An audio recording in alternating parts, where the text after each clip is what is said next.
Ok, bueno, muchas gracias. Como ya Pablo me presentó también, que ya no sé qué voy a decir. Tengo que decir tantas cosas para llegar ahí tan arriba donde me pusiste. Gracias, Pablo, pero eh, eh, bueno, creo que lo más importante, como vos dijiste, que yo pueda compartir también con ustedes un poco la experiencia y todo eso. Quiero leerles un texto bíblico que les va a ayudar. Yo sé que ustedes serán los profesores del futuro y creo que un profesorado, como les contaba aquí en Alemania, es un rango muy, muy alto, pero no en realidad tiene que ver con un título. Yo creo que el profesorado tiene que ver con una vocación, con un llamado concreto y con un amor específico para preparar gente para el futuro. No nos estamos solamente preparando a nosotros, sino que estamos formando a las personas. Y yo creo que todos los que hemos estudiado en algún momento de la vida hemos sido influenciados de forma muy profunda por nuestros maestros. Y bueno, qué mejor maestro y qué mejor profesor que Jesús, que utilizó las técnicas de enseñanza que hasta el día de hoy se siguen usando. Entonces, creo que es muy importante que ustedes puedan tomar este oficio, este llamado que tienen, como algo realmente sumamente valioso. Es muy importante. Tan importante es lo que ustedes harán, porque esto será también después el resultado de lo que hagan las personas que ustedes enseñen. O sea, es como, creo que es como la fe de Abraham. Abraham no pudo ver todo lo que Dios le había prometido, pero Dios lo cumplió. Y yo creo que probablemente ustedes no lograrán ver todo lo que harán en la vida de hombres y mujeres, pero lo van a hacer sin lugar a dudas y van a influenciar. El texto está en Proverbios 3:13 que dice, bienaventurado el hombre que haya la sabiduría y que obtiene la inteligencia. Sin lugar a dudas, el conocimiento es, según la palabra de Dios, un elemento fundamental. Y mirando el conocimiento como tal, puede que naturalmente, como decía Pablo, la experiencia ayuda mucho, pero el conocimiento y la capacitación son fundamentales, por lo menos hablando de un lugar como Europa. Europa, en realidad, y en la comunidad europea como tal, tendríamos que, como dije en una clase, ya partirla en 20 pedazos para poder definirla. Es muy difícil definir cada parte de Europa, porque cada país y cada sector de Europa que se representa tienen históricamente una influencia, una historia, tiene también políticamente una tendencia, una dirección, y la gente de aquí de Europa piensa, aunque estamos muy cerquita los unos de los otros, piensa muy diferente. Entonces, en la hora de educar, creo que no es lo mismo la educación en algunos países que en otros, y sobre todo en la parte central de Europa, la educación lleva, por cierto, un nivel muy alto y muy exigente en ese sentido. Por eso es que si hablamos de la educación de hombres y mujeres para enviar para esta zona, creo que va a tocar que ustedes allí en la Argentina puedan invertir un alto nivel de capacitación primero en ustedes y luego que puedan transmitir esa capacitación también a los estudiantes. Creo que hay una cosa muy importante que ustedes en realidad pueden aportar desde el comienzo, desde la enseñanza. Y hablando de Europa, ¿no? Y específicamente hablando de Alemania, lo más importante que ustedes pueden transmitir es ayudarle a la gente a pensar y a que lo que pensó y lo que de su pensamiento resurgió lo pueda expresar. Digo pensar, no divagar. Digo pensar, cuando hablamos de pensamiento, hablamos de un pensamiento en el cual tiene un fundamento, una base, y tiene como un hilo en el cual se sigue. Así piensan los alemanes. Los alemanes no son inteligentes por naturaleza. Eso tenemos que quitárnoslo de la cabeza. Nosotros a veces pensamos que hay gente que es mucho más inteligente que otra. Puede que sí haya algunos que son más rápidos en algunas áreas de las cosas, pero la inteligencia que nosotros o que ustedes ven en los alemanes está basada justamente en eso, en pensar, pensar y lograr entender toda la escena y buscar todas las salidas posibles a la escena. Esto hace que los alemanes, en todo su pensamiento y en todo su diálogo, tengan una gran capacidad de discusión. Discusión, no de discutir para ganar. Discusión en alemán es otra cosa totalmente distinta a la que normalmente nosotros en Latinoamérica estamos acostumbrados.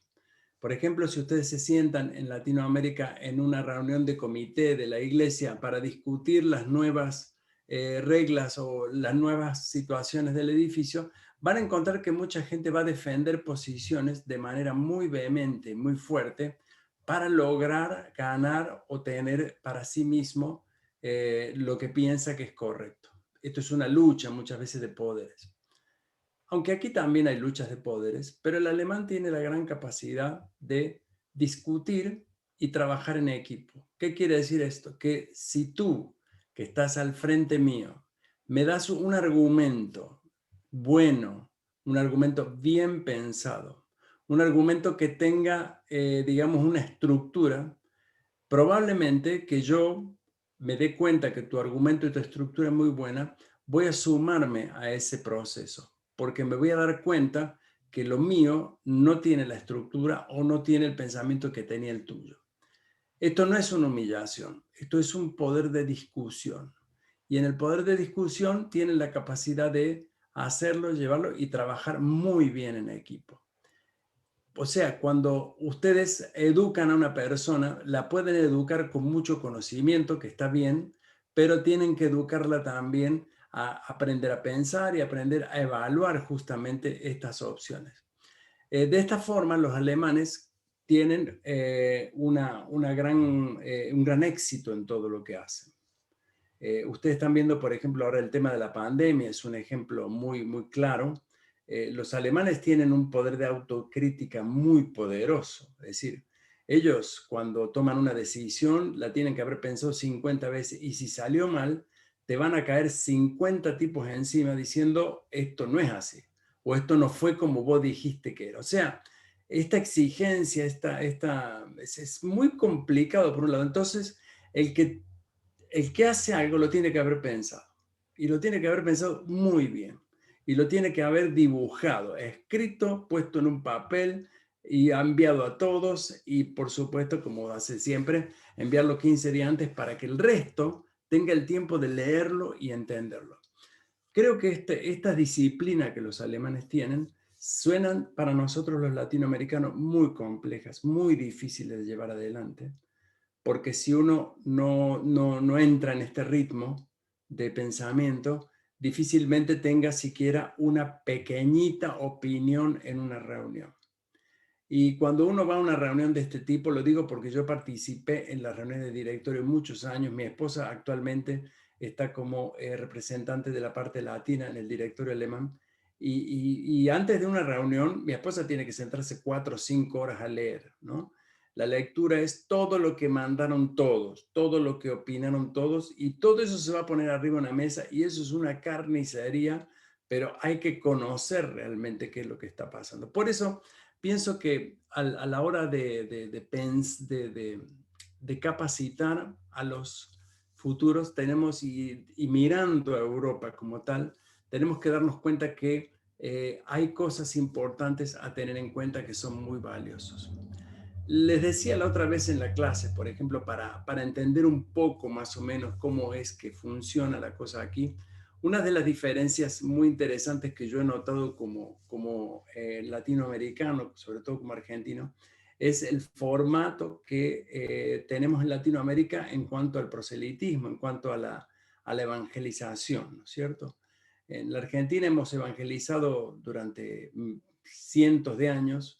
Creo que los bautistas tenemos más de 100 años de historia y de ahí habría que contar otros anteriormente, no sé si somos los primeros, pero de cualquier manera la evangelización en la Argentina fue un estilo de evangelización basada en la necesidad de la gente, es decir, Jesucristo sana, salva y libera, que es una gran verdad espiritual, por cierto, pero es un formato de la evangelización. Entonces a la persona le decimos, mira, si te acercas a Cristo se te solucionan los problemas, si te acercas a Cristo va a pasar todo. Nosotros tenemos un formato de predicación en cual que la gente dice, bueno, si yo me tengo que acercar a Dios, humillarme, convertirme, entregarme, que amar a Jesús para que de alguna manera se me resuelvan mis problemas, lo hago. Es una forma de evangelización que hemos llevado a lo largo de los años y como les contaba yo, aquí en Europa eso no funciona. Es decir, eh, no, eso, además creo que es deshonesta en algún sentido,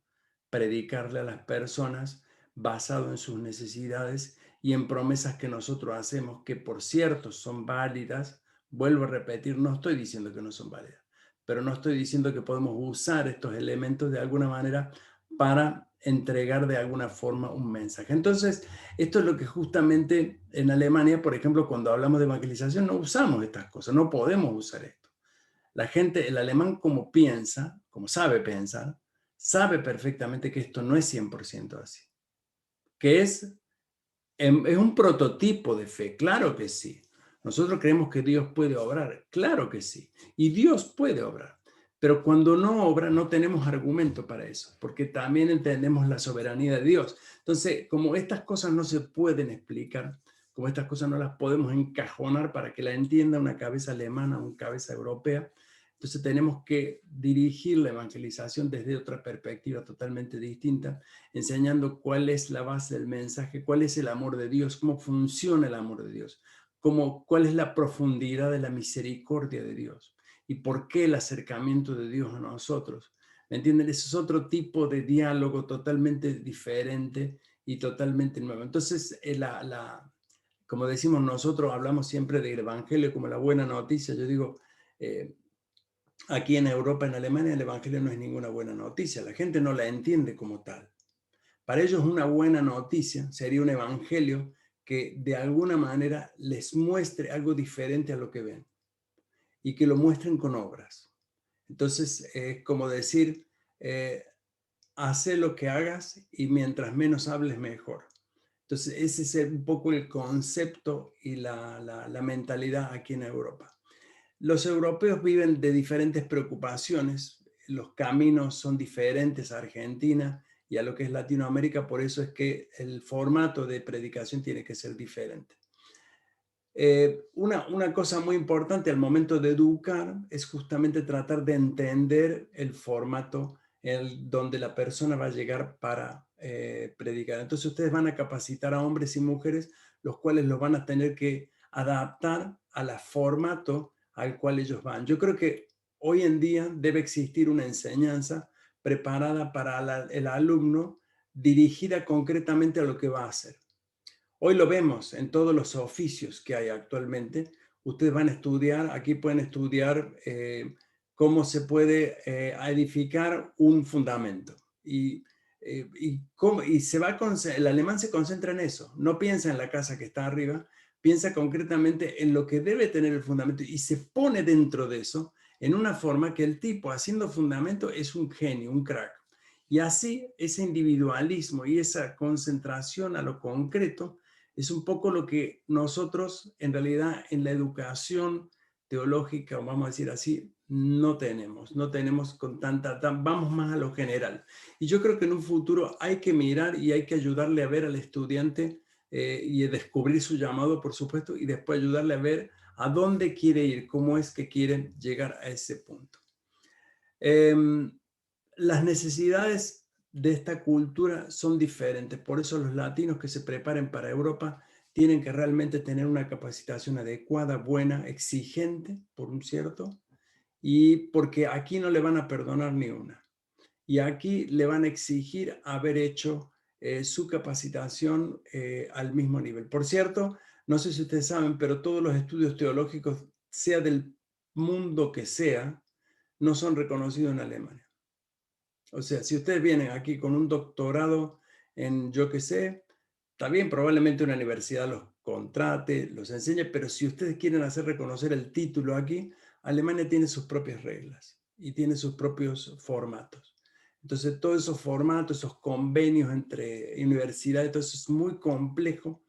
Hace poco, una miembro de nuestra iglesia que estudió, es dentista, médica, digamos, dentista, estudió en la Argentina con una experiencia, una vasta experiencia, demoró más de 7 años en poder actualizar su título aquí. Imagínense y creo que el estudio de medicina que ella tenía, ese de dentista en la Argentina, tenía mucha más experiencia que lo que tienen los dentistas aquí. Pero bueno, ese es el concepto alemán, es el concepto europeo, digamos, un lugar específico. Para un profesor del seminario, creo que lo más importante es hoy identificar los alumnos que ustedes tengan, orientarlos, saber dónde van, qué van a hacer y ayudarlos a prepararse para ese campo específico. Esto es muy importante. Yo les contaba en la clase anterior que yo llegué aquí sin hablar el idioma. Y claro, eso fue una sombra muy fuerte, muy dolorosa. Que aprender el idioma al camino. Si yo no venía a quedarme, yo venía por 6 meses aquí. Pero bueno, cuando me quedé me di cuenta que el idioma no se aprende en 6 meses, ni en un año, ni en 2, ni en 3 o 4.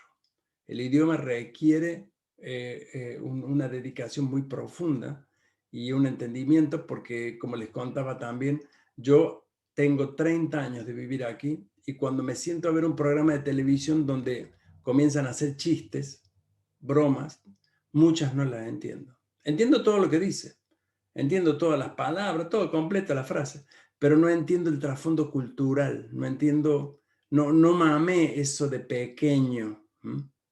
No entiendo qué está contando, qué hizo un niño cuando tenía 5 años aquí en la calle, cómo jugaban. Y si alguien usa una cuestión de esa, yo no las entiendo, porque yo estuve en otro entorno totalmente distinto.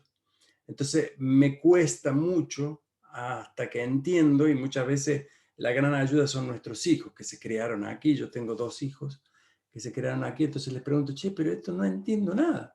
Entonces me dicen, no, papá, lo que pasa es que es esto, esto y esto. Bueno, lo viviste.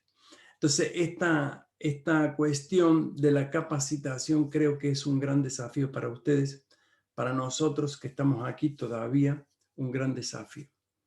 Las nuevas tendencias culturales que ocurren aquí en Europa están cambiando muchísimo. Nos estamos conduciendo o está caminando todo un poquito hacia la derecha, lamentablemente. Está volviendo a resurgir de alguna manera el racismo en otro nivel, pero está surgiendo. Yo digo siempre que los alemanes no son racistas, pero lo piensan. Es decir, en ningún momento van a reconocerse como tal, pero aquí en Europa el racismo sigue teniendo una brecha muy profunda.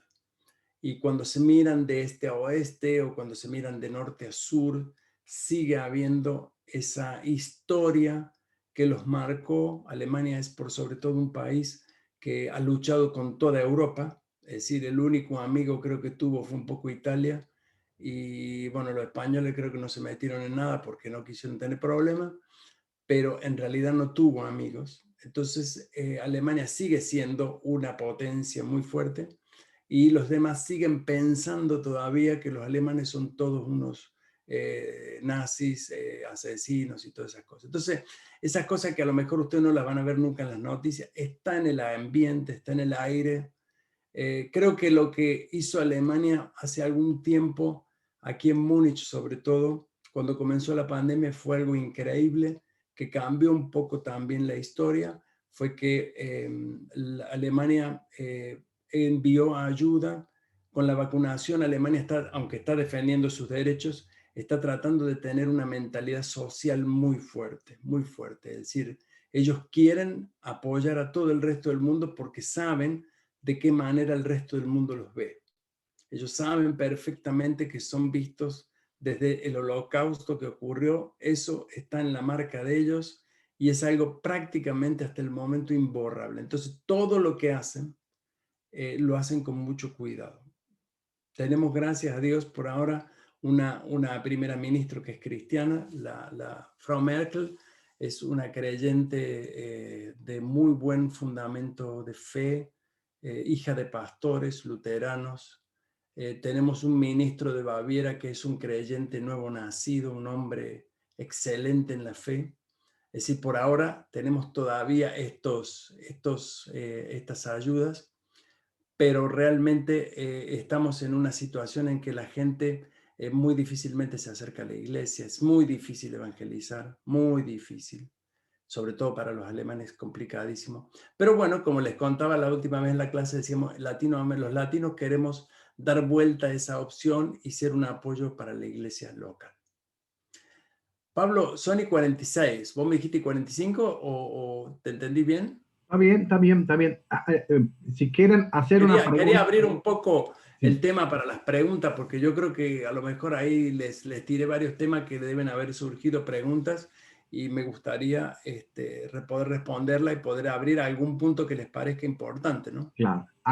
Me parece que sería bueno que compartas, por ejemplo, cómo el alemán puede no necesitar lo que el evangelio a veces predicamos. Un ejemplo, si vos vas a Claro, predicar prosperidad o salud allá, ¿qué pasa? bueno, acá la prosperidad en realidad no es un formato de prédica, porque tenemos que entender primero que el sistema social alemán está construido de una base que probablemente nosotros en Latinoamérica no conocemos. El sistema social alemán es un sistema donde todos aportan para que cuando alguien no tiene, pueda incluso vivir en la situación en la que tenga. Por ejemplo, yo estoy trabajando, me quedo sin trabajo y el trabajo, el Estado me ayuda a mí para, el momento que me quedo sin trabajo, me paga el sueldo durante más de un año, me paga todo lo que yo necesito, es decir, yo no voy a pasar un momento de dificultad ni de necesidad. Y luego de eso, si aún así no consigo trabajo, voy a poder empezar a capacitarme de nuevo, estudiar de nuevo, dirigir mi oficio hacia otra zona. El Estado me pagaría todos esos estudios. Es decir, la necesidad como nosotros la conocemos en Latinoamérica, en Alemania no existe, porque el alemán ha pensado y ha preparado todo siendo un Estado social, netamente social. Entonces, cuando hablamos de necesidades concretas como tal, hay muy pocas. Las únicas necesidades que, digamos, podríamos aprovechar si queremos predicar el Evangelio en base a eso, cosa que tampoco es bueno, son las necesidades de salud. Aún así, la salud como tal está completamente asegurada, es decir, ninguna persona tiene problemas de obra social aquí. Todo el mundo está con una obra social, incluso los que no tienen trabajo, e incluso los que viven en la calle, que están ahí como mendigos, tienen también acceso a todo lo que es salud, es decir, no hay ningún problema en ese sentido. Entonces, por otro lado, claro, cuando uno vive dentro de un contexto como este y uno dice, voy a hablar de Cristo, la pregunta es, ¿qué función cumple el Evangelio? ¿Por qué tengo que creer yo?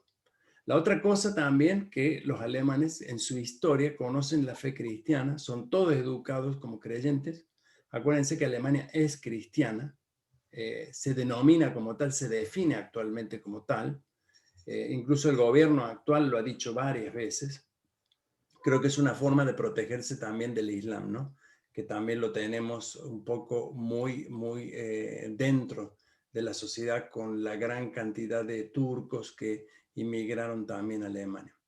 Entonces, cuando nosotros hablamos del evangelio y de evangelizar, tenemos que presentar un evangelio. Y cuando uno mira el evangelio de Jesús, muchas veces confunde porque ve que Jesús iba caminando y sanaba enfermos, daba de comer a miles de personas. Entonces, entendemos que el evangelio es la respuesta a esas necesidades. Pero cuando uno mira profundamente el evangelio, eso es lo más chiquito que el evangelio tiene.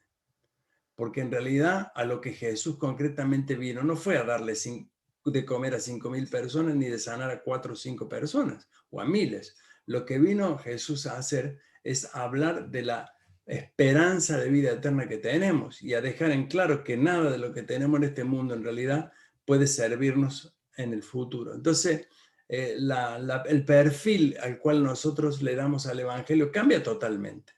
Es decir, en vez de poner en la puerta de la iglesia Jesús sana, salva y libera, tendremos que buscar otros conceptos muchos más profundos que al alemán puedan ser. Uno de ellos, y uno de los cuales es nuestra experiencia a lo largo de los 30 años que vivimos acá, es el área social. El área social es muy valiosa. Esto fue y sigue siendo el fuerte del catolicismo, sobre todo aquí en Europa. Acuérdense que nosotros tenemos en Europa organizaciones muy fuertes como Cáritas, creo que en Argentina también, que está Cáritas Arquidiocesanas, creo que se llama o algo así. Cáritas es en realidad el brazo fuerte de la iglesia. ¿Por qué? Porque la iglesia con obras está representando, está funcionando, está ayudando. Recuerdo que en la Argentina había muchos hospitales para personas con enfermedades concretas, como incluso las enfermedades pulmonares que había. Se crearon muchos de estos y muchas monjas, muchos siervas de Dios, digamos, y sacerdotes, trabajaban ayudando esto. Esto fue lo que era la iglesia antes. Y en esto la iglesia tenía su fortaleza. Hoy nosotros no tenemos esto como iglesia porque esto lo asumió la obra social y el Estado como tal. El Estado es el que maneja la obra social. Entonces la iglesia no la tiene siempre fácil en este sentido, porque si queremos demostrarnos como iglesia, si queremos presentarnos como tal, tenemos que mostrar que el evangelio es mucho más y mucho más importante y necesario para el ser humano. Entonces, aquí hay grandes desafíos que la iglesia debe tener, ¿no? Y mucho menos va a tener la iglesia éxito cuando nosotros nos ponemos como jueces, ¿no? Entonces, la iglesia se expresa en cuanto a temas como, por ejemplo, la cuestión de género, que yo sé que allá en Argentina eso está caliente. El tema del aborto, que en Argentina prende fuego a toda la iglesia y la iglesia se levanta. Y esto hace que sean temas de gran controversia, pero que en realidad no favorecen en nada el evangelio, ¿no? Hacen que la Biblia y el evangelio sean justamente un enemigo de un cierto sector de la iglesia, de un cierto sector, perdón, de la población. Entonces, cuando hablamos de evangelizar, ¿qué le vamos a decir a esa gente nosotros? ¿Cómo vamos a plantear nosotros nuestro evangelio a una persona que piensa distinto que nosotros? Entonces, este es un gran desafío. Aquí en Europa estos temas se tratan de otra forma, es decir, la iglesia no se involucra 100% en estos temas, porque la cuestión moral de un ser humano es una cuestión propia frente a Dios, con Él, y no somos nosotros los terceros que debemos juzgar el formato de la vida moral de las personas. No sé si me entienden en esto.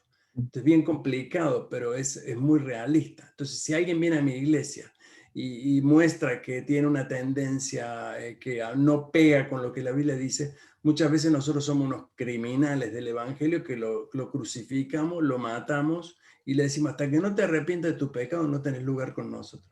Entonces, ese es el evangelio que nosotros muchas veces predicamos, y que cuando predicamos de esa forma el evangelio, lo único que estamos haciendo es creando enemigos de la palabra de Dios, y no estamos dándole la oportunidad a las personas concretamente a que puedan decidir por sí mismas en su relación con Dios que lo que piensan, que lo que hacen, que lo que dicen o lo que viven no está de acuerdo a lo que Dios pide. ¿Me entienden?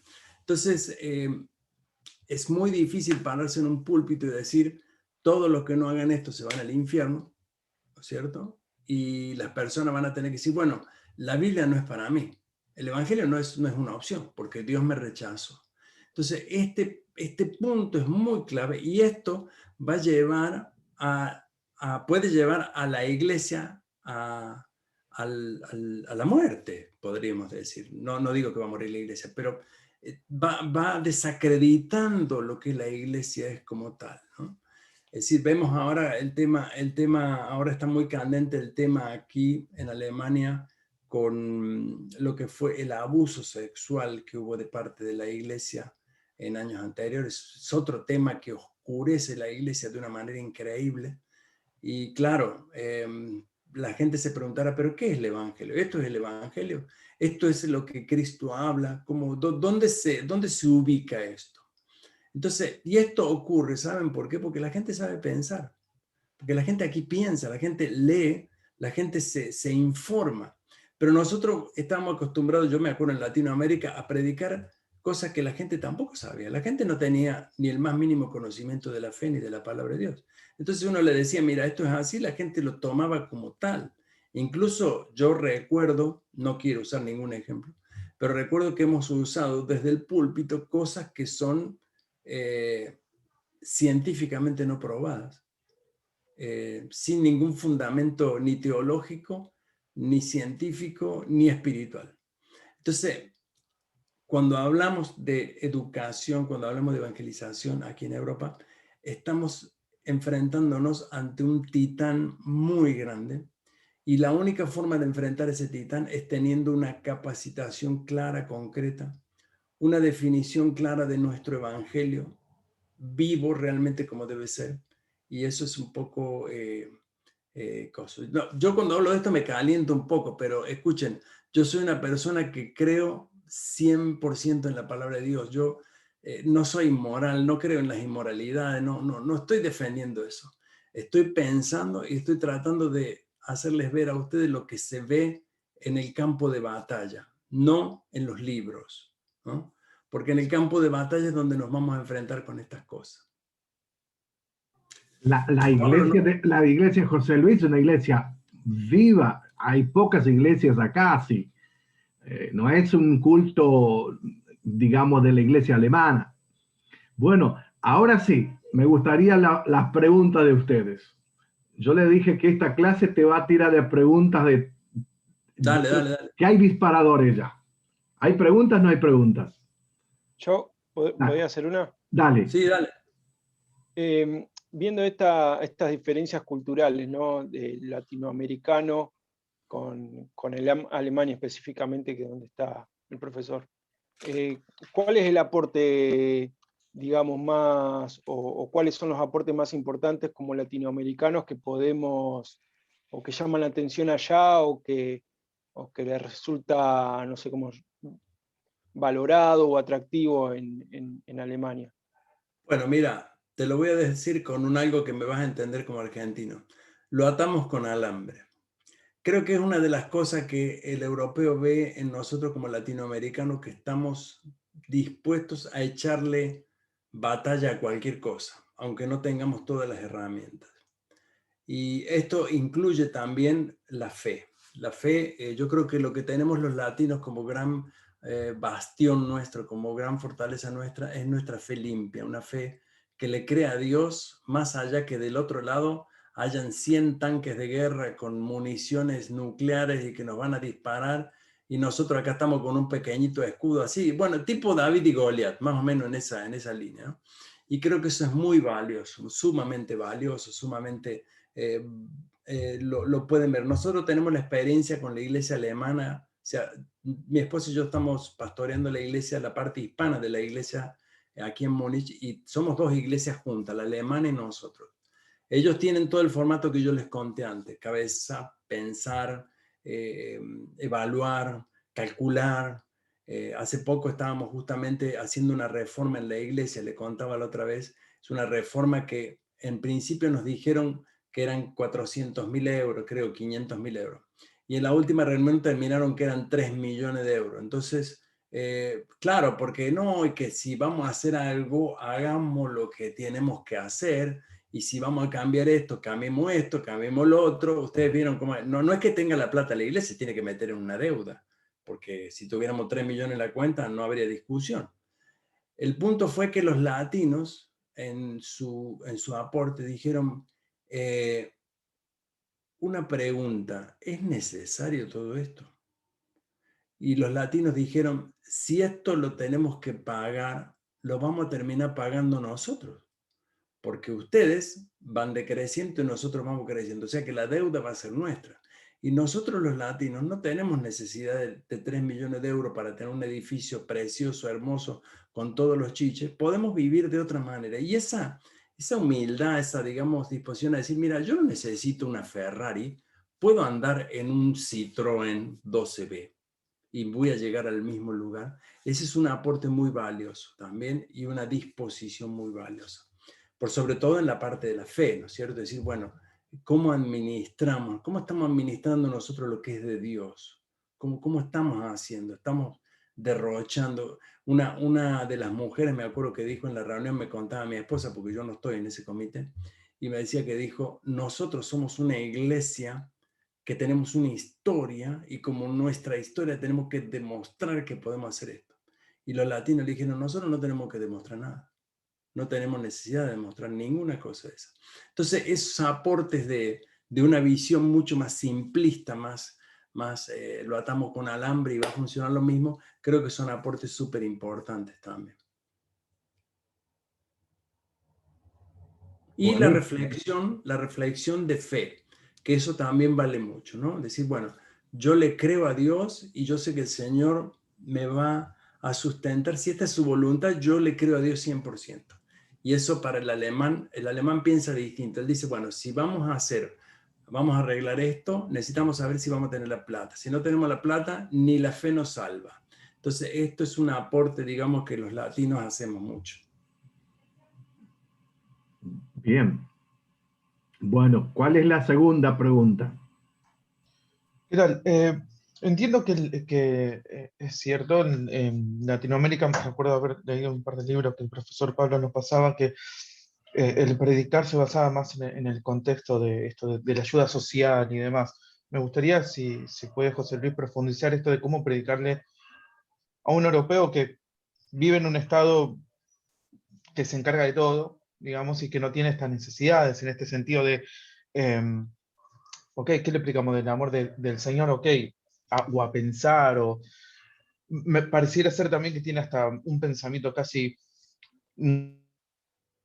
bueno, vamos a ver cuáles son nuestros argumentos y ver lo que subyace, cuál es su base y ver qué resiste. Cómo, o sea, me gustaría que profundice eso, cómo predicarle, Claro. acercarse. Claro, bueno, lo que vos decís sería una forma de predicar con un conocimiento basado en un argumento y decir, bueno, mira, históricamente la Biblia dice esto, podés incluso utilizar todo lo que sean los fundamentos teológicos, descubrimiento arqueológico, y todo eso, todas esas cosas son válidas también para los alemanes. Eh, a ellos les gusta esas cosas también, de decir cosas fundamentadas y basadas en descubrimientos concretos y hechos reales. Ellos valoran muchísimo eso, entonces si vos vas a presentarle algo en donde la cabeza de ellos se sienta satisfecha, ¿me entendés? Esto lo explicó una vez, no exactamente esto, pero Pablo Deiros hizo un ejemplo que nos hizo matar de risa, pero creo que con mejor palabras no lo pude decir. Es como cuando uno tiene una relación sexual, decía él. Cuando uno llega a ese punto en donde se siente feliz y satisfecho, ese es el pensamiento al cual llega el alemán y dice, ahora sí, yo sé que esto es verdad porque lo entendí y lo he vivido por mi propia mente y ojos. Más o menos así, perdón el ejemplo, una bestialidad, pero de cualquier manera es como que ellos quieren entender eso. Pero en la realidad, el evangelio como tal no se puede presentar así. Porque en realidad el evangelio como tal tiene fe. Y la fe es imposible de explicar, de fundamentar científicamente. La fe es un paso ciego, un paso en la nada. Es pisar desde un lugar y saber que abajo a lo mejor no hay nada, pero vos sabés que hay algo. Entonces, creo que la mejor forma de evangelizar en ese sentido es demostrando, por ejemplo, con hechos que yo hago, es decir, mi renuncia para ayudar a otro. Esto le va a generar a la persona una pregunta. ¿Por qué me ayudas? ¿Cuál es la razón? ¿Cuál es el motivo de que vos te saques de tu tiempo, una hora, entres a mi casa, me ayudes qué sé yo, a reparar algo, me ayudes a algo? ¿Cuál es la razón? ¿Cuál es tu interés detrás de todo eso? Entonces, allí es donde juega un rol muy importante la fe. Decir, bueno, mira, yo hago esto no porque únicamente me guste, aunque siento alegría en esto, lo hago porque tengo una fe y mi fe es esta. Y creo que desde ese argumento nosotros podemos abrir muchas puertas y muchos corazones en las personas, ¿no? No todas las personas van a reaccionar igual, pero van a ver nuestra realidad y nuestra fe. Entonces, el área social tiene muchos aspectos. Nosotros como iglesia actualmente estamos llevando en este momento de corona comida a un sector de la ciudad aquí de Múnich donde están todas las personas que están en cuarentena. O sea, contagiados todos. Entonces, lo que nosotros hacemos como iglesia, cocinamos un menú semanal para todos ellos y se los llevamos. Y no es cualquier menú. No es que le metemos un poco de fideo con salsa. La gente de la iglesia hace menús que ni yo creo que yo como en mi casa. Hace poco iba el lax rosado con no sé qué cosa. Y yo dije, por Dios, me voy a comer allá. Pero ellos dicen justamente, nosotros lo hacemos con eso, porque la gente tiene que ver que lo que nosotros hacemos es lo mejor para ellos. Y eso, dice la gente, pero esta gente, ¿qué está haciendo? Incluso no es que cobran sueldos. Salen de su trabajo, vienen un domingo, un sábado, un miércoles, qué sé yo, y se ponen a cocinar para eso. Este tipo de cosas despiertan la curiosidad en la gente. Y hay una cosa que el alemán valora mucho, es el altruismo. Y es también ese hacer algo, no porque lo reciben y me lo pagan, sino porque yo estoy convencido que esto es bueno. Entonces, esto es muy fuerte para el alemán, muy valioso, muy interesante son para ellos. Entonces, esta es una forma, digamos, de responder a lo social, como te decía. Hay médicos que trabajan, se van 6 meses sin cobrar sueldo a África, a cualquier lado, y no lo hacen porque sean héroes, lo hacen porque ellos creen que están haciendo un bien, y lo creen también, y la gente así aprende de su fe.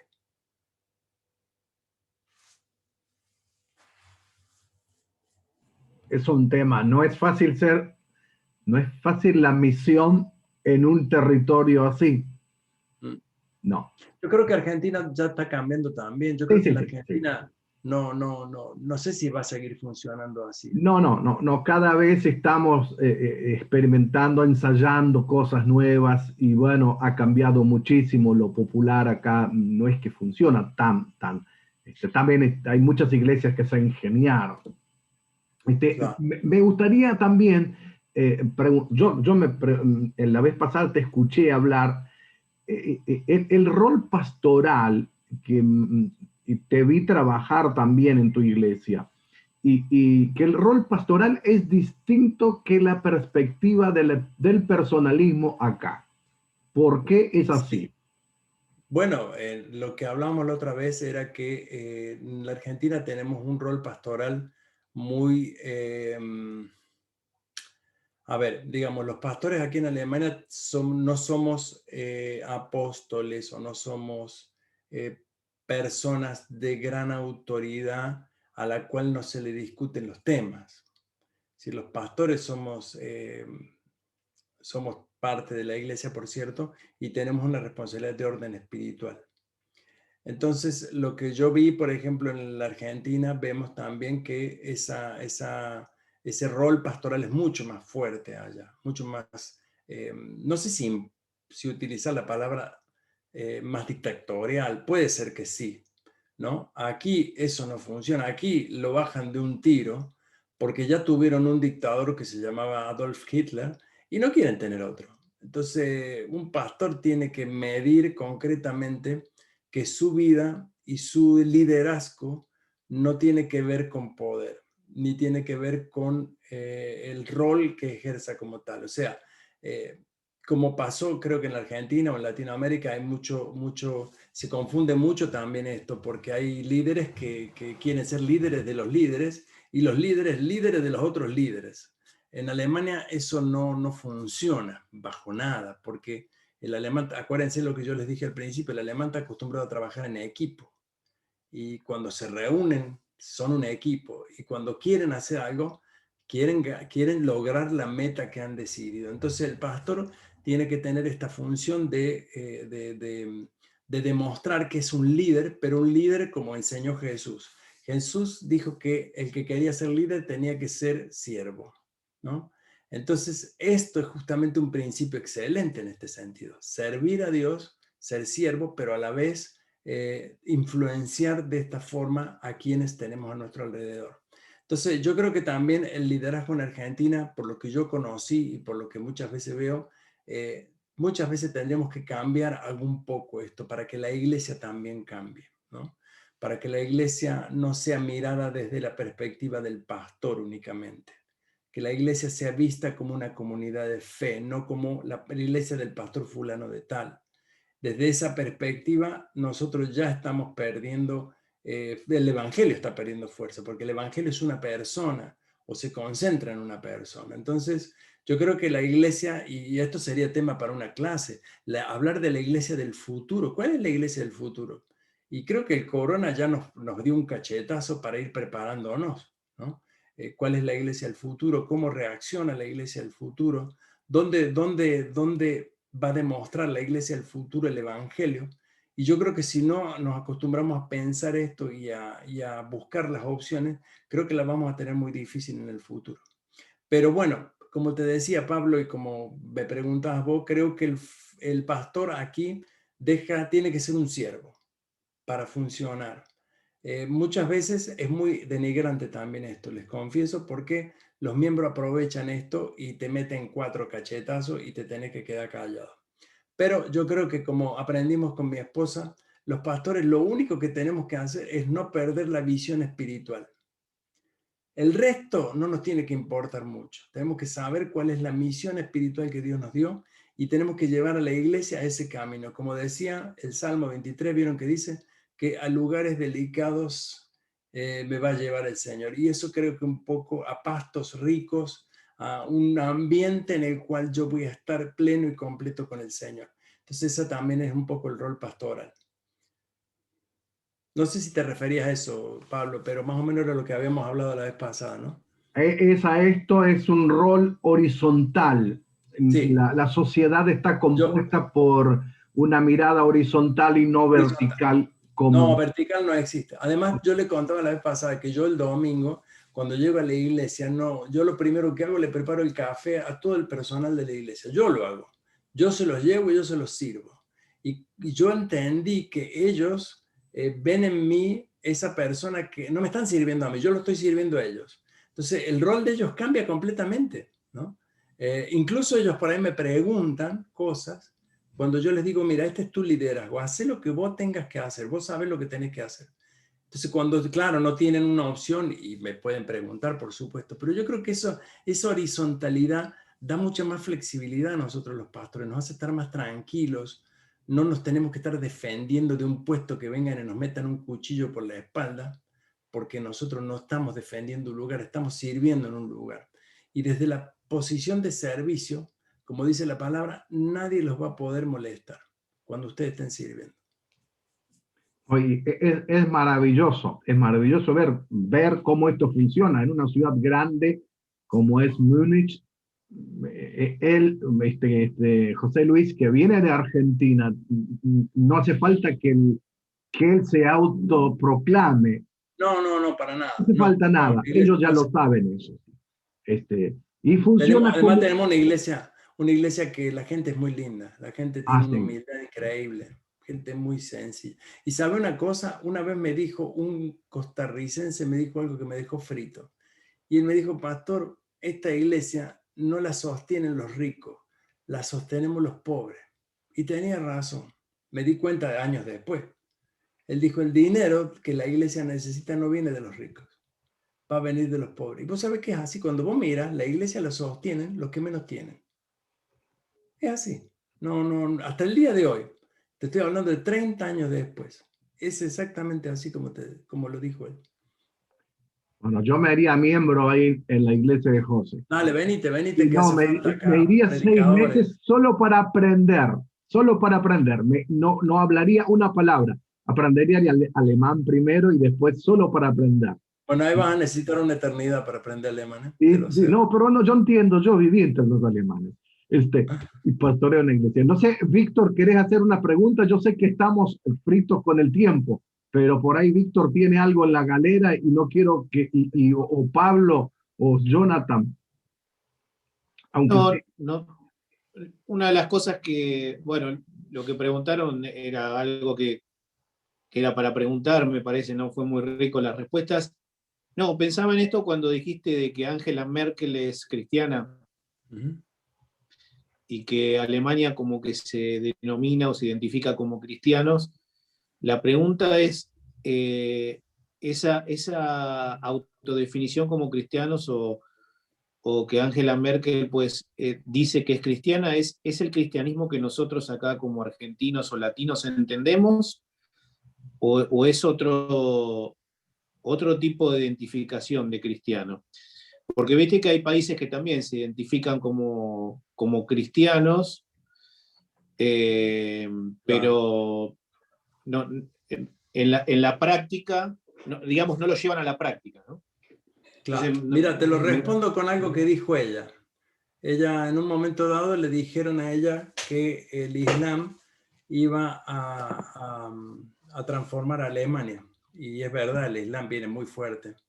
Entonces ella le respondió a la población o a los que preguntan, le dijo, bueno, lean la Biblia, léanla. Busquen, léanla, convénzanse de lo que somos, de nuestra fe, y seguimos.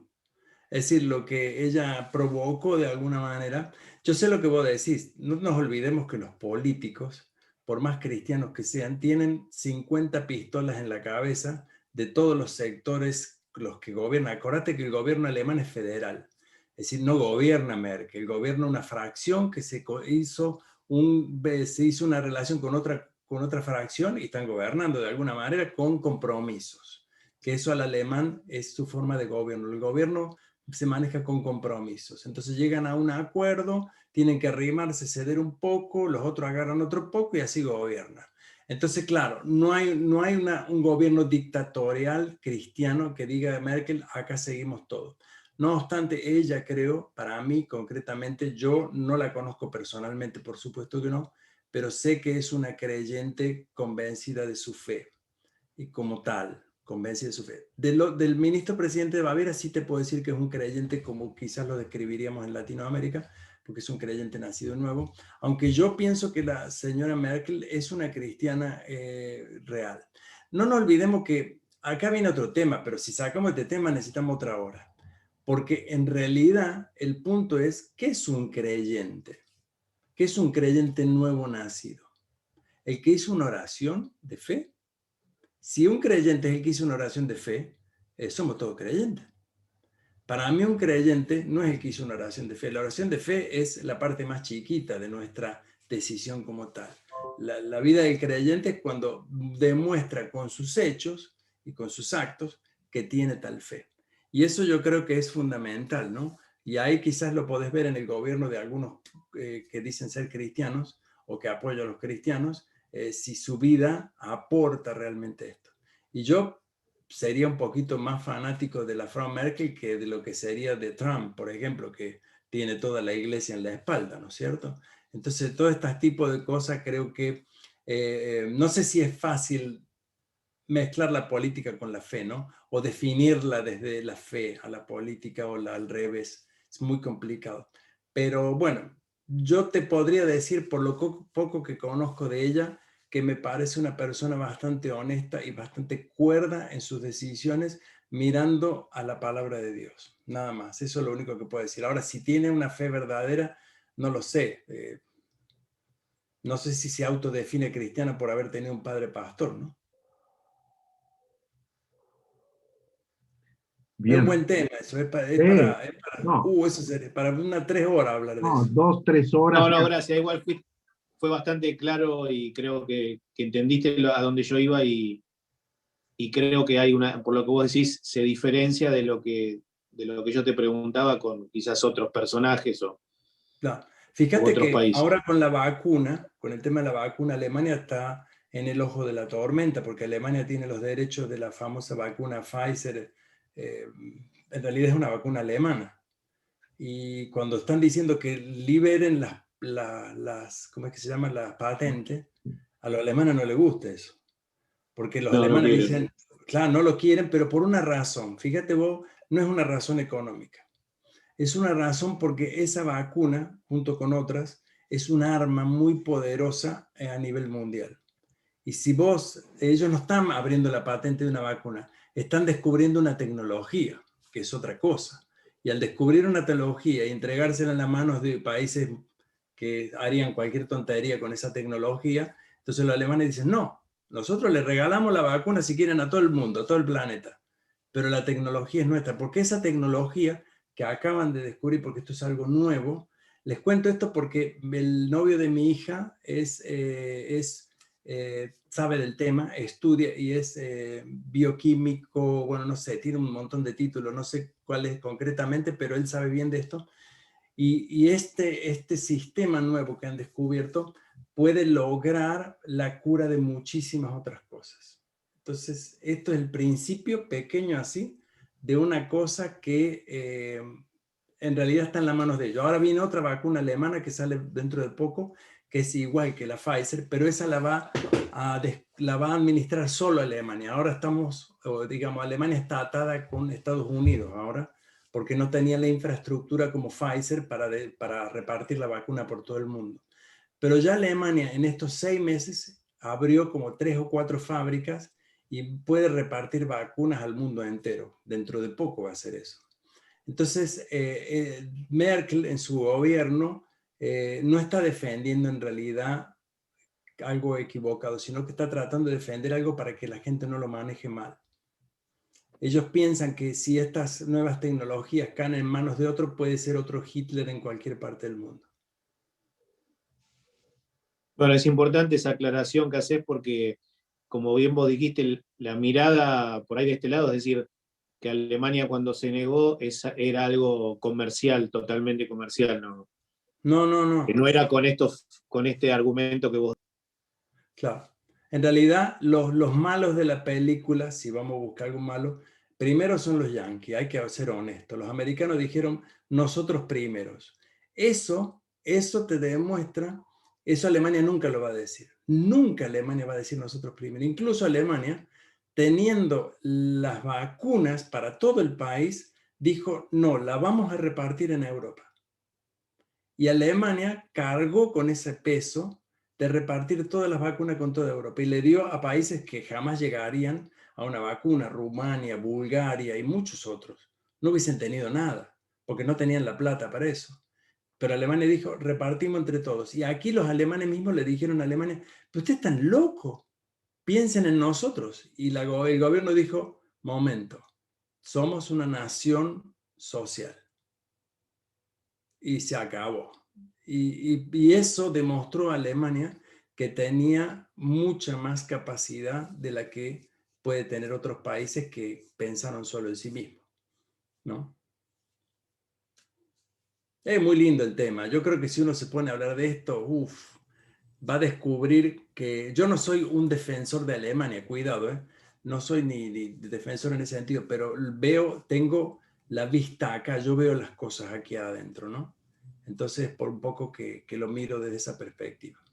Ahí Pablo tiene pregunta y Jonathan. ¿Aguantan 5 minutos más? ¿No hay problemas? Vale. Dale. Sí, perfecto. Gracias. Para ser respetuoso del horario, perdón, pero tengo 3, voy a hacer una y una segunda de Yapa, como buen argentino. Acá en Argentina hay bueno, una costumbre ya creo que muy instaurada, que es esto de la campaña evangelística, de salir, de hecho los jóvenes cada fin de semana solían, antes de la prepandemia, hacer barullo en la calle, organizar un encuentro, un poco de música, se predicaba, había mucho mensaje directo del Evangelio, más allá de lo que era hacer un foco en la necesidad. Se había tornado un poco hacia la otra dirección de proponer un estilo de vida distinto, una manera una cosmovisión distinta, sí. Tengas o no tengas una enfermedad, creo que estaba muy bueno, pero con todo lo que usted está contando veo que no es un escenario posible, quizás esto de la multitud, presentar esto. ¿Cómo se vería, si le puedo hacer la pregunta resumida, cómo se ve el evangelismo en esta parte de la sociedad donde por ahí no se puede aplicar lo que hoy conocemos? Bueno, mira, un ejemplo muy interesante es nosotros tenemos acá en la ciudad una iglesia brasileña, que esta iglesia brasileña se convirtió en una iglesia alemana, se transformó, porque al final eran más los alemanes mejor dicho, los jóvenes sabían más alemán y bueno, la cosa fue que en un momento dado se dio vuelta. Ellos tenían la costumbre antes de la pandemia cada miércoles salir a la calle con carteles, pancartas, Jesús salva y cantar y qué sé yo, que me parecía bien. Pero acá eso no tiene ningún resultado, ninguno. Lo único que hace eso es la pesca de personas insatisfechas en la vida, de gente con 1,5 millones de problemas y que no lo resolvieron en nada, pero que están probando a ver si lo resuelve el Evangelio, y si no lo resuelve van a ir a cualquier otro lado. O sea, tampoco es un acercamiento de fe. Entonces, lo que la gente común a la cual nosotros queremos también alcanzar con el Evangelio, en una cuestión masiva no va a responder al Evangelio nunca.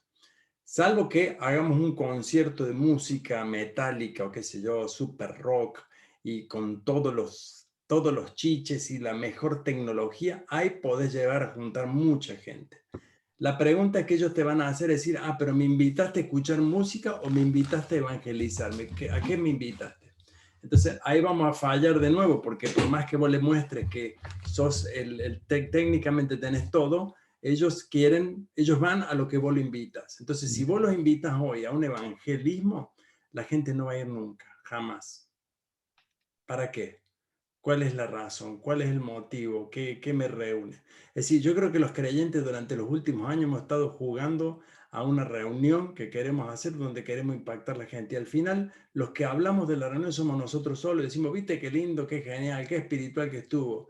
Sí, pudo haber estado todo así, pero ¿cuál era el fin? ¿Qué alcanzamos con todo eso? ¿Quién realmente se sintió tocado con eso? Es nuestra experiencia. Es como decir, yo me siento en el Evangelio a escuchar algo y me siento satisfecho. Ay, qué lindo, qué espiritual que fue, pero eso somos nosotros, pero no estamos involucrando el resto, ¿me entiendes? Entonces, claro, yo creo que la campaña evangelística aquí dejó de funcionar en el año 2008, cuando el último que estuvo fue Billy Graham, hizo la campaña, creo que fue el 2006, y ya en esa época él transfirió esa campaña a otro predicador alemán, Ulrich Parzani y él continuó con las evangelizaciones. Después se apagó todo completamente. Y sigue apagado completamente. Es decir, en ese sentido yo creo que las estrategias tienen que ser nuevas. Incluso lo que vos decís de Buenos Aires, el estilo de vida, eso pega un poco, pero el estilo de vida choca completamente con los nuevos pensamientos y las nuevas cuestiones de género. Choca mucho. Entonces, te voy a decir algo, te lo voy a decir algo y espero que no me traten de hereje, pero se los tengo que decir. El punto es que nuestros jóvenes actualmente aquí, creyentes, jóvenes creyentes, verdaderos creyentes, no tienen problema con la gente que tiene pensamientos diferentes de género. Eso es. Nosotros sí, ellos no. Entonces, lo que está pasando y lo que va a pasar es que cuando nosotros no estemos más, quizás ellos planteen la cosa de otra manera. Eso es todo. Y eso en este momento, vos no podés, acá en Alemania, creo que en Europa no te podés parar al frente y decirle los homosexuales no entran al reino de los cielos, a pesar de que la Biblia lo dice. No podés. La pregunta es cómo transmitir que un comportamiento no es bueno y no es agradable a los ojos de Dios. De la única forma que se puede transmitir eso es desde la perspectiva de una conversación pastoral individual, si hay una pregunta. Si alguien viene a mí como pastor y me dice, yo tengo este comportamiento y quiero ver realmente bueno, yo le puedo decirle, mira, la Biblia dice esto. Vos, y no me preguntes a mí, vos te tenés que resolver con lo que dice la Biblia, es tu problema, no el mío, ¿no? Más o menos así se trata el tema, de alguna manera. Pero son temas crueles, muy duros, pero que la iglesia tiene que confrontar. Entonces, imagínate con todo esto del evangelio, cómo multitudes no funcionan esta cosa. Tenemos que realmente pensar de otra manera, tenemos que darnos la oportunidad de abrir un poco ese paraguas y decir, bueno, ¿cuál es mi función en la fe? Mi función en la fe es de hablar de Cristo, no es que la gente se porte bien. ¿Me entienden? Yo no estoy como pastor en la iglesia para que la gente se porte bien. Esa no es mi función. Yo no soy un tipo que me paro en el púlpito y le tiro 50 palos a la gente para que después me demuestre a mí qué bien que son y que yo de alguna manera diga, qué bueno es, sí, es un buen creyente. Esa no es mi función. Mi función es hablar del Señor. Entonces, desde esta perspectiva, creo que la iglesia todavía, incluso aquí que estamos un poquito más abiertos, la iglesia todavía no ha sabido confrontar este tema. No lo ha sabido confrontar. Y nosotros tenemos una gran deuda en esto como iglesia, que tenemos que saber enfrentar, dialogar, tener un diálogo abierto, un diálogo en el cual podamos por lo menos darnos cuenta que no, como lo que dijo Jesús, porque todo esto lo dijo Jesús, no podemos juzgar a nadie. Porque en el momento en que levantamos juicio, tenemos que ver el juicio de Dios sobre nosotros. Entonces, es todo un tema, ¿no? No con esto quiero decirle que soy un liberal y que en nuestra iglesia vivimos la pepa. No, no. Tratamos de vivir de la mejor manera. Claro.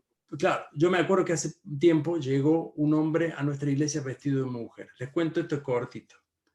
Entonces vino él y me dijo, pastor, yo quiero entrar al baño de las mujeres, porque yo soy mujer, no soy hombre. Yo le dije, bueno, mira, yo en ese momento se me pelaron los cables. ¿Qué le digo yo ahora? Entonces le dije, mira, claro, nosotros tenemos esto ya resuelto hace rato en la iglesia. En el primer piso tenemos un baño que en la puertita hay un varón y una nena, con un cosito en el medio. ¿Vieron? Cuando uno dice, eso quiere decir que el baño lo puede usar cualquiera. Anda y entra ahí. Entonces el tipo me miró, se fue y nunca más vino. Claro, él estaba buscando de alguna manera provocar el tema. Sí, sí. Pero la iglesia estaba de alguna manera preparada para el tema. ¿Me entiendes? Hoy tenemos, todavía no los baños principales, para colmo lo estamos renovando ahora todos los baños nuevos, tampoco hemos tratado ese tema. No lo hemos tratado. Y la pregunta es, si yo quiero hablarle a una persona de Cristo y en la iglesia no tengo un baño donde puede ir a hacer sus necesidades, le estoy demostrando que no me interesa. ¿Me entienden? Es todo un tema. Yo creo que en la iglesia en este nuevo tiempo tenemos que encerrarnos en una pieza todo y hacernos pensamientos, pero pensamientos honestos, sinceros, desligarnos de todo ese religiosismo que fue el religiosismo que los mismos fariseos tuvieron. Acuérdense, los fariseos eran así. No se juntaban con alguien, no tocaban un muerto, no hacían esto, no hacían lo otro. Y me pregunto yo, ¿y qué función tenían en la vida? No hacían nada. Lo único que hacían era buscar cumplir cosas que en realidad no beneficiaban a nadie, ¿no? Y eso fue un poco también lo que Jesús les tiró encima a ellos, ¿no? Y bueno, se les cayó encima de todo esto. Bien, no sé si... ¿Me decía que tenías otra? No, pero creo que también estaba el compañero ahí que quería preguntar, para no excederme. Hey, Jonathan. Si no, sigo, a mí. Sí, yo quería hacer una pregunta un poco relacionada a este tema. Llamándome un poco la atención de que hay como un peso grande sobre lo que es el pensamiento, la capacidad de pensar, de razonar, de debatir. Acá en Argentina hay un movimiento que ha venido ganando peso, que es el movimiento carismático, el movimiento pentecostal. Y en este tipo de movimientos hay como un mayor peso sobre la percepción, ¿no? Sobre lo que es lo emocional o lo espiritual por sobre lo intelectual, ¿no? Entonces, este tipo de movimientos o este tipo de religión o de idiosincrasia, ¿cómo está visto allá? O sea, un pentecostal, un carismático, tipo de misión de este estilo tendría lugar allá. Bueno, mira, concretamente te lo respondo. En realidad, no quiero relacionar ni los carismáticos ni los pentecostales como gente que no pueda pensar, porque hay excelentes carismáticos pentecostales geniales. Lo que quiero decir es que si una iglesia basa exclusivamente su experiencia espiritual en emociones, lo que va a ocurrir va a ser lo que se ve aquí, que son congregaciones que van a ser receptoras de personas con problemas de gran mayoría emocionales. Problemas psicológicos, depresiones y muchas otras cosas. Yo no soy especialista en eso. Pero concretamente, la emoción en la mentalidad alemana no es una buena compañera, sino va acompañada de un buen pensamiento. Entonces, las iglesias pentecostales o carismáticas en la zona aquí de Alemania no tienen mayor ventaja, digamos, a nivel en este sentido, ¿no? Sí captan otro grupo de la sociedad. Si nosotros miramos la historia de la iglesia, vamos a descubrir muchas cosas, y una de ellas es esa, que nuestras denominaciones no son en realidad una cuestión teológica, sino son cuestiones sociales. Y son cuestiones no solo sociales, son una aberración que nos trajo con el evangelio también de alguna manera copiando o que se le pegó en situaciones que, por ejemplo, pasaron en los Estados Unidos con norte y sur, las cosas que pasaron en Europa. Es decir, esas son nuestras denominaciones. O sea, la denominación, perdón que se los voy a decir, para mí es demoníaca. No es otra cosa, es una estrategia del diablo. El diablo creó estas cosas para que nosotros hoy en día, cuando nos vemos con un pentecostal, con un bautista, con un qué sé yo, nos veamos como dos bichos raros. Eso es terrible. Perdón que lo diga así, y no es que estoy hablando mal de mi propia denominación, yo soy bautista de toda la vida, claro, pero no es que estoy hablando mal de esto, estoy hablando de lo malo que nos hizo eso. Entonces, justamente cuando hablamos de la emoción, creo que la emoción no es una gran buena compañera en la sociedad alemana. Es más, si vos le vas a decir a una persona, yo sentí del Señor, te va a decir, bueno, pero yo también siento un montón de cosas. ¿Y qué me dice que lo que vos sentís tiene fundamento en la palabra? O sea, la palabra se fundamenta en lo que vos sentís, y ya ahí nos pegaron un cachetazo que nos tiraron al piso. Y todo lo que yo siento, yo también siento que ganaría el baño, y eso no es espiritual. ¿Me entienden? Entonces, ese es un poco el diálogo complicadísimo al momento de hablar de un evangelio de experiencias espirituales. Yo creo que el evangelio, déjenme que les diga algo, para mí el evangelio, lo menos espectacular que tiene son las experiencias espirituales. Yo creo que el evangelio tiene un contenido de amor y misericordia que es mucho más profundo que cualquier experiencia espiritual. Así que si un tipo viene y me dice que vuela por los aires en el espíritu, miren, podrá volar en los aires, me parece muy bien, pero una persona que demuestre el amor y la misericordia de Dios, no hay con qué darle. Yo me acuerdo que una vez tuve un sueño, cuando yo vine a Alemania, tuve un sueño que se los cuento así cortito, pero eso me cambió la cabeza a mí. Yo soñé que me moría y que iba al cielo, y llevaba 2 valijas.